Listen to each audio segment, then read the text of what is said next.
برای چی برمیگردین به طرف میگین که نمیدونم اگر تو میخواستی میتونستی پیشرفت کنی، راهش رو پیدا میکردی؟ نه عزیزم، یه وقتایی نمیشه، یه وقتایی شرایطش نیست. شما گل روز رو میتونی ببری تو باطلاق بکاری؟ نه، تو همون باطلاق میتونی به یکی شنا یاد بدی، بگی بخوای راهش رو پیدا میکنی، شنا کن.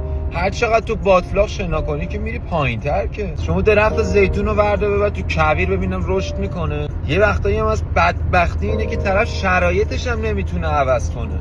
خیلی ها بودن تو خیلی از محله های تهران راهی جز این نداشتن که دعوایی بشن. طرف میگه من تا چشم باز کردم دعوا دیدم، بدبختی دیدم، مواد زدن بابامو دیدم، پول نون نداشتن ننمو دیدم. یارو از تو خانواده بزرگ شده که بابا رو نگاه میکنه اینه داره کتاب میخونه، مادر با ادب صحبت میکنه. خب معلومه تو اون بستر شرایط یک گل دسته گل میاد بالا.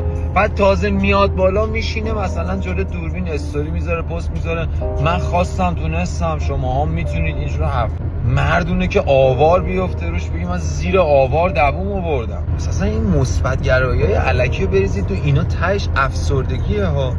مثبت نگاه کردن بیش از حد یعنی از واقعیت دور شدن. مثبت و منفی، شب روز، سیاه سفید، همه اینا مجموعش میشه زندگی.